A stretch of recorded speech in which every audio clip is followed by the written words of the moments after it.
दोस्तों कल्पना कीजिए कि आप एक सबकॉन्शियस हो और आपके सामने 100 लोग खड़े हैं। अब आपके सामने दो सिचुएशन है।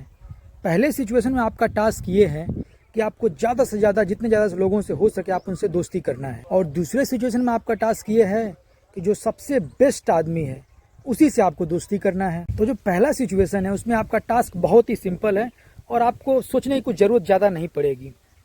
लेकिन दूसरे सिचुएशन में जिसमें आपको एक बेस्ट चुनना है, आपको बहुत ज़्यादा कैलकुलेशन करना पड़ेगा और आपकी साइकोलॉजी बहुत ज़्यादा कॉम्प्लेक्स हो जाएगी। ठीक यही तो हुआ इवोल्यूशन में कि women psychology when it comes to reproduction में, जब रिप्रोडक्शन की बात आती है तो women psychology is far far more complex than men psychology. In fact Einstein जो थे वो एक बार इतने फ्रस्ट्रेट हो गए थे कि वो बोल रहे थे कि मैं पूरी दुनिया के रहस्यों को समझ सकता हूँ, लेकिन मुझे ये समझ में नहीं आ रहा कि एक औरत को क्या चाहिए। नवाजुद्दीन सिद्दीकी का डायलॉग भी आपने सुना होगा कि अबे क्या चाहिए औरत को। अब जो एक मेल है वो बहुत आसानी से 5 मिनट में अपना जीन जो है नेक्स्ट जनरेशन में पास कर लेगा, लेकिन एक बार अगर कोई फीमेल इम्प्रेग्नेट हो गई तो उसके ज़िंदगी का बहुत बड़ा रिस्क उसने ले लिया है। सबसे पहली बात कि उसके ज़िंदगी का लगभग मिनिमम 5 साल चला गया।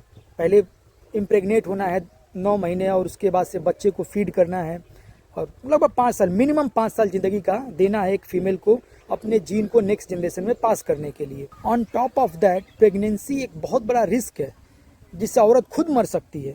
अभी इस समय प्रेगनेंसी में इतना रिस्क होता है कि औरतों को मरने का कुछ % चांस होता है। जिस समय हम जंगल में रहे होंगे उस समय एक बार अगर एक औरत इम्प्रेग्नेट हो रही है इसका मतलब कि बहुत ज़्यादा चांस है कि वो बच्चे पैदा होने समय या किस समय वो मर जाएगी, और जैसे ही कोई औरत इम्प्रेग्नेट होगी तो वो शरीर से कमज़ोर हो जाएगी।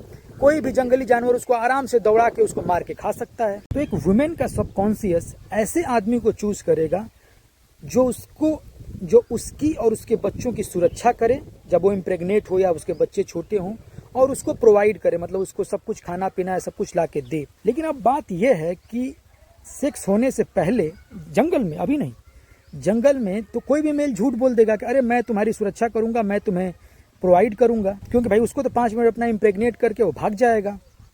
तो इसीलिए जो विमेन की साइकोलॉजी है वो बहुत ही कॉम्प्लेक्स हो गई कि उसको चूज करना था कि कौन झूठ बोल रहा है, कौन झूठ नहीं बोल रहा है, कौन सही है, कौन गलत है, और हमेशा वो टेस्ट करती रहती है अपने मेल को। उसका सबकॉन्शियस करता रहता है कि तो विमेन का सबकॉन्शियस जो सबसे बड़ा टेस्ट लेता है वो होता है कि जो सामने मेल है ये झूठा है कि नहीं, ये सही बोलता है कि नहीं, इसके बातों में वैल्यू है कि नहीं। तो विमेन के सबकॉन्शियस के अनुसार जो बेस्ट वैल्यू मेल है वो है रघुकुल रीति सदा चली आई, प्राण जाई पर वचन न जाई।